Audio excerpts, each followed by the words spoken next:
So we've talked about the different elements of a democratic political culture.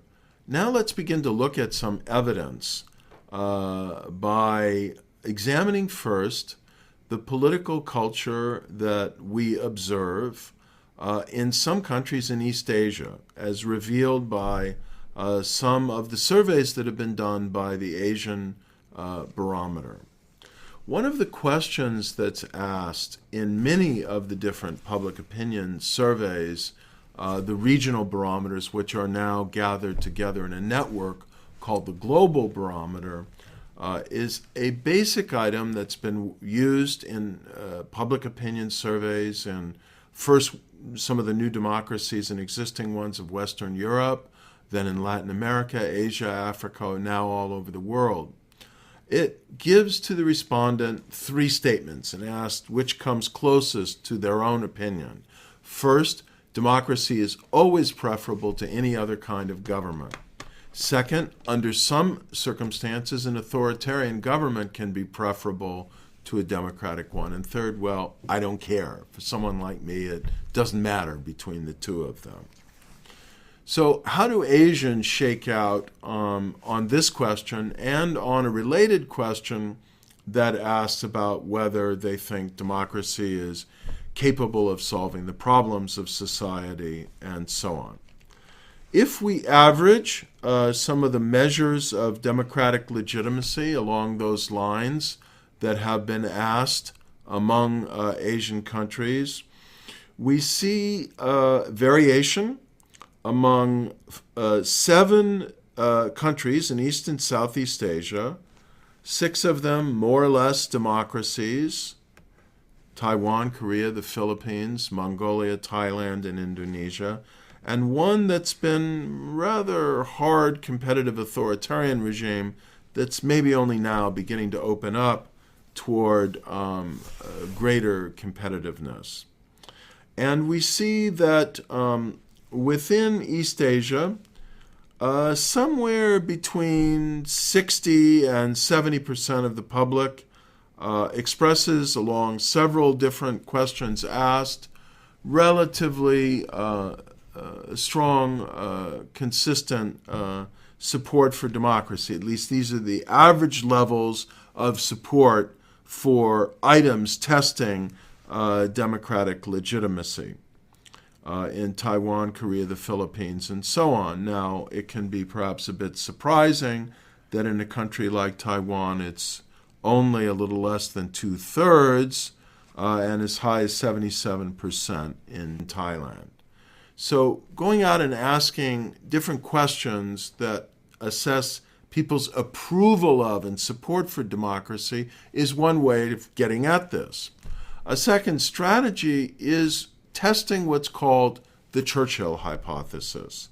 So Winston Churchill is famous for many things and many quotations, but one of them is arguing on the floor of Parliament, or making this wry observation, that democracy is the worst form of government ever invented by, he used the word man, I believe, except all those other forms of government that have been tried from time to time. So if democracy is, support for it, a relative judgment, if legitimacy involves not just a sense of what's the ideal, but what's worth supporting relative to the alternatives, then we can measure the Churchill version of democratic legitimacy in an indirect but revealing way by putting different alternatives to people and asking them whether they would support those alternatives. And the three alternatives are, first of all, would they rather be governed, rather than the current system, by a political system in which we get rid of Parliament and just have one strong leader decide things? Or would they favor a political system in which there's only one political party that's allowed to rule, allowed to compete? Or would they favor a political system where you just get rid of parties and elections and have the military rule? So we can also look at the percentages of the public in each of these countries that reject all three authoritarian alternatives. And that's a very robust test of support for democracy, because there is a response bias in public opinion survey research when you put an alternative to someone, all other things being equal. Often people are inclined to say, okay, I agree with that. Yeah, that sounds okay. So getting them to reject an option is a strong test of a commitment to democracy. And here we see in these different Asian countries that 75% in Korea, nearly 75% in Taiwan, and nearly so in Korea, reject all three authoritarian options. Whereas in the other democracies of Asia that are less liberal and less well established, the Philippines, Mongolia, Thailand, and Indonesia, they are much more ambivalent. And majorities of the public in each of these countries are willing to kind of consider one or more authoritarian options. So they're not as durable in support of democracy on this measure as they may be on the overt measures of support for democracy that use the D word.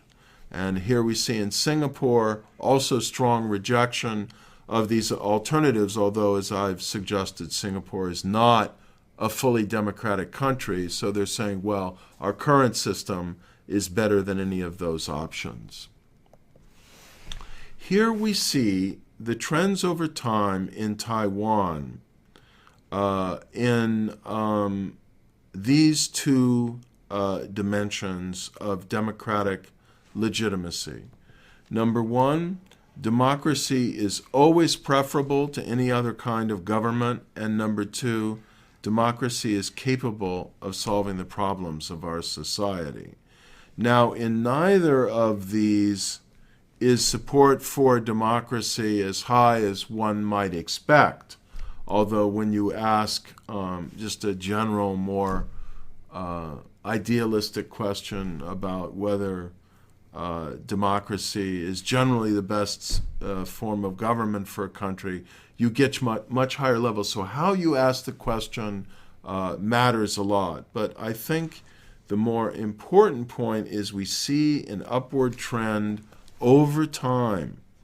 We see that from 2001, when the Asian Barometer was first done, to 2010, a steady rise in people saying democracy is capable of solving the problems of society, and a steady rise in people up to, not very impressive, but the trend is encouraging, people who say democracy is always preferable to any other kind of government. People may ask, why are levels of legitimacy for democracy along these levels not higher in a country like Taiwan?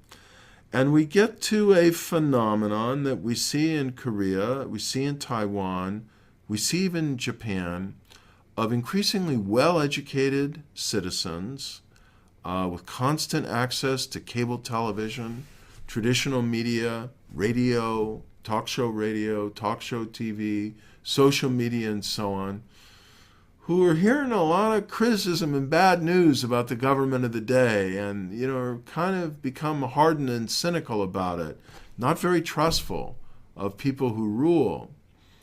And at the same time, who have memories in Korea and Taiwan, still fresh in the minds of older citizens, of a period of time in the past when government worked rather well under authoritarian rules. So it may not be surprising that in these two societies, we get a significant number of people who either say, I don't care, or, yes, I can imagine that democracy might be preferable, maybe a retrospective judgment. But if we go back to the previous slide, we see that when you put specific options to people in Taiwan, 74% say, no, we can't imagine authoritarian rule, one-party rule again. And here we see the trends in rejection of authoritarian options in Taiwan, and you see a steady decline in those who are willing to embrace an authoritarian option, from 16% in 2001 down to barely less than 10% in 2010, willing to say that, yes, it might be better to have only one party compete. And from nearly 19% to about 15% who are willing to embrace the option of getting rid of parliament in favor of a strong leader. So when you see a trend line like this, it's a positive sign that democracy may be in the process of consolidating. Now, we've looked at support for democracy and rejection of authoritarianism. What about evaluations and cognition? How do people perceive the system? How do they evaluate it? Are they satisfied with the way it's performing? To what extent do they perceive that there is a supply of democracy that's satisfactory? So now we look at two other items to help us understand this. One is the question that proceeds like this. How satisfied would you say you are with the way the political system of our democracy is working today? Would you say you're very satisfied, somewhat satisfied, not very satisfied, or not satisfied at all? And of course, the measure of satisfaction is just to take the top two categories, very satisfied and somewhat satisfied, and take that as an indication of perceiving that democracy is here and working reasonably well. Then the same thing for the second measure. Would you say that what the political system we have in place in the country today is a full democracy, a democracy with minor problems, a democracy with major problems, or not a democracy at all? And again, this measure takes the first two responses, the two best responses, a full democracy and a democracy with minor problems. Those first two response categories are considered a perception of a relatively good or complete democracy. So how much democracy do people in these countries perceive that they're getting? In Taiwan and Korea, we now see that relative to some of the other democracies, they're doing better. 69% in Taiwan, 59% in Korea, when this survey was done, say they're satisfied with the way democracy is working. And about that or higher percentages say that they perceive they have a democracy in the country, maybe minor problems. Less so in the Philippines, where people are not very happy, and in Mongolia with the way democracy is working in the country. And a lot of people think that at a minimum they've got a democracy with an awful lot of problems. More satisfaction in Thailand, less in Indonesia, and very high levels of regime satisfaction and even seeing that democracy is in place in Singapore, where there's a very strong regime, ideological and public relations apparatus to inculcate that view among citizens. Now let's look at trust in institutions. We also ask for a variety of institutions, political parties, parliament, national leaders, the courts, and so on. How much would you say you have trust in political parties, for example? Would you say you have a great deal of trust, some trust, not very much trust, or no trust at all? So again, this 4-point Likert scale, it's called, where the top two categories are the ones we're taking as an indicator of trust. And here we see shockingly low levels of trust in Taiwan, in Korea, in Mongolia. somewhat higher in the Philippines and Thailand, but still nowhere except in Singapore does a majority of the population in these East Asian countries say that they trust political parties, or even with the near exception of Indonesia, that they trust the parliament. So a lot of skepticism in these countries about the input institutions, political parties, and parliament. And if you ask the same question about politicians, almost the same levels of skepticism and distrust as we find with respect to political parties. Now, if you ask about the courts and the national government, it improves at least a little bit, but only a little bit. So only up to a third in Taiwan, rising to 36% with the courts in Korea, somewhat higher, 43% for each in the Philippines, less so in Mongolia, topping at 36%. High levels in Thailand and pretty high in Indonesia, and again, very high levels of institutional trust in Singapore. We can also assess and need to assess the political culture of a country or a set of countries by asking them value questions that get at whether they share the liberal values of a political system, or whether their tendency, again, is, getting back to political culture theory, to defer to authority, to fear conflict, to have a very narrow view of what, quote, democracy may be, and basically to manifest what has often been called Asian values that privilege order over conflict, harmony over pluralism, deference to authority over protest and assertion of individual rights, and the pursuit of accountability. So here are 6 agree-disagree items that probe the extent to which people articulate liberal values in terms of whether they think women should be equally involved in politics, whether they think that people should instinctively defer to government officials, that government leaders are like the head of a family. We should all follow their decisions. Whether there's a danger if too many ideas are allowed to be discussed in society. Again, harmony of the community, almost precisely worded to capture Asian values, will be disrupted if people organize a lot of groups. Should judges decide important cases by basically doing what the executive branch wants? Is it a bad thing if the government is constantly checked by the legislature? Now, the clever thing, in a way, about each of these 6 items, asking people to disagree or agree with the statement, is that the democratic response to each of these is that they have to disagree. And if you follow the logic of what I've articulated, that the tougher thing to get a respondent to do is to disagree because of the response bias, that's a strong test of democratic or liberal values.